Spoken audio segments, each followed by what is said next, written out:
Les pieds dans la terre avec notre chronique environnement de ce lundi. Hélène Drouet, bonjour.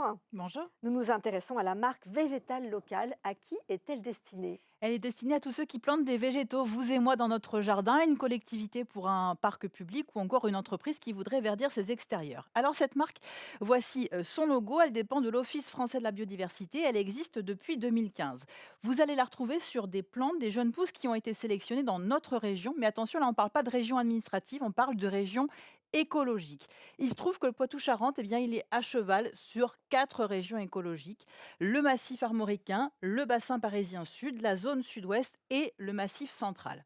Alors, à ce jour, il n'existe que 3 producteurs de plantes dans notre région. Il se trouve qu'ils sont tous dans les Deux-Sèvres. Marie Radovic et Marine Nadal ont rencontré l'un d'entre eux. On regarde le reportage et on se retrouve juste après. C'est une drôle de nurserie, cachée au cœur du bocage. Dans ce frigo, sont couvées de jeunes pousses locales. J'ai du charme dans les mains. Le charme, l'une des 12 essences actuellement en germination. Ces petites graines ont été récoltées l'été dernier par les membres de la Buissonnante. Dans sa pépinière, cette jeune association cultive des trésors de la biodiversité locale.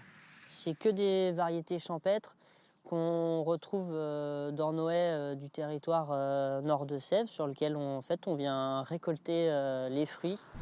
Objectif, produire et commercialiser à terme 13 000 à 15 000 plants par an. Des végétaux endémiques destinés à renaturaliser le territoire sous la marque végétale locale. Propriété de l'OFB, elle garantit la traçabilité, mais pourrait aussi répondre aux défis du changement climatique.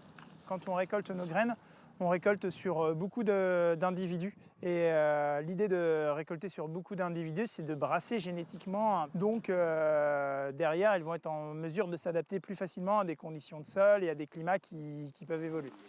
Et c'est ce que recherchent collectivités ou agriculteurs demandeurs de ces végétaux locaux. Dès qu'on sera rendu quasiment à l'angle à planter, tu recommenceras puis tu finiras l'autre bout, d'accord? Alan et son équipe s'occupent eux du volet plantation. Aujourd'hui, ils mettent en terre 115 plants de buissonnants pour la communauté de communes du Thouarcet. Le cornoiller sanguin, j'aime bien en mettre parce que c'est une essence qui est très buissonnante et qui a une très belle floraison. Pour les pollinisateurs, c'est super, une bonne fructification pour les oiseaux et qui se taille très très bien. Cornouiller, troène des bois, néflier, ces essences vont permettre de recréer une clôture naturelle parfaitement adaptée au terrain. Il y a quelques années, on mettait un petit peu ce qu'on voulait comme plan. On avait même le droit à des dérives, on va dire, ornementales, autour des sièges d'exploitation, etc., en commune évidemment.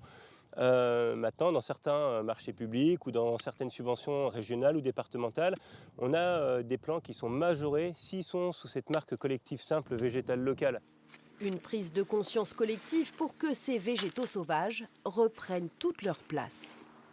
Comment sont sélectionnés les plants d'arbres et buissons? En fait, le postulat de la marque végétale locale, c'est que la flore sur un territoire donné, elle s'est modifiée génétiquement au fil des années pour s'adapter à la fois à son environnement et à la flore, à la faune locale. Donc, quand on va prélever des graines sur une espèce, on va la prendre sur plusieurs arbres. Parce que lui, peut-être qu'il est plus résistant au soleil. Lui, il perd pas trop ses feuilles quand il y a des fortes rafales de vent. Et lui, il fait beaucoup de fruits. C'est un super pollinisateur. Donc, on prend le meilleur de chacun d'entre eux. Et du coup, quand on va replanter ces jeunes pousses, eh bien, elles seront à la fois plus résilientes aux aléas du climat et elles seront complètement adaptées à notre biodiversité locale. Elles fleuriront au bon moment pour les pollinisateurs. Elles donneront les fruits adaptés à nos oiseaux. Bref, vous l'aurez compris, planter un olivier dans son jardin, c'est joli, mais ça n'est pas forcément une bonne idée.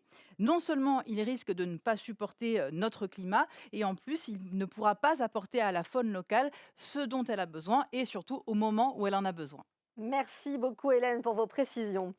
Les chiffres de la délinquance en Charente-Maritime ont été dévoilés ce matin. Parmi les indicateurs marquants en 2023, la forte